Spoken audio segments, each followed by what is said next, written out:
brought you by Silver Pumps and Motors. Top quality और consistent performance के लिए सिर्फ सिल्वर पंप्स नाम याद रखना. బీఆర్ఎస్ అంతర్గత వ్యవహారాలపై కవిత సంచలన వ్యాఖ్యలు చేసింది. బీఆర్ఎస్ లో బీజేపీలో విలీనం చేసే కుట్ర జరుగుతుందంటూ ఆరోపించారు కవిత. అయితే నా పార్టీ బీఆర్ఎస్, నాకు కేసీఆర్ ఒక్కరే నాయకుడు అన్నారు కవిత. నన్ను కేసీఆర్ కి దూరం చేసే కుట్ర జరుగుతుందన్నారు కవిత.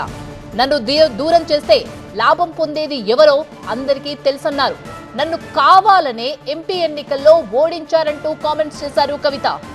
కేసీఆర్ కు నోటీసులు వస్తే ఎందుకు నిరసనలు లేవు అంటూ ప్రశ్నించారు. ఇంకో నేతకు నోటీసులు వస్తే ఎందుకు హంగామా చేశారు అంటూ కూడా ప్రశ్నించారు. పార్టీ సోషల్ మీడియా హ్యాండిల్స్ లో నన్ను టార్గెట్ చేస్తున్నారు. నా డిమాండ్ ఒక్కటే, నా లేఖ లీక్ చేసింది ఎవరో చెప్పాలి అన్నారు కవిత.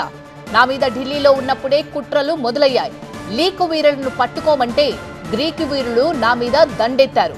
కోవట్లు ఉన్నారన్నారు. మరి వాళ్ళనెందుకు పక్కన పెట్టడం లేదు? నా జోలికి వస్తే బాగుండదు, నేనసలే మంచిదాన్ని కాదు అంటూ కామెంట్ చేశారు కవిత. ఏ రాజు, ఎవరా అమ్మాయి? ఇది మ్యారేజ్ ఇన్విటేషన్ కాదు, నేను కొత్త బిజినెస్ స్టార్ట్ చేస్తున్నాను. కానీ ఎలా? బాస్ వాలా.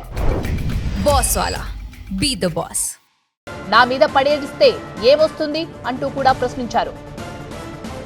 బీఆర్ఎస్ ను బీజేపీలో విలీనం చేసే కుట్ర జరుగుతుందన్నారు కవిత. నేను జైల్లో ఉన్నప్పుడే విలీనం ప్రయత్నాలు జరిగాయి. బీజేపీ నేతల హాస్పిటల్స్ ను ప్రారంభించింది ఎవరు అంటూ ప్రశ్నించారు.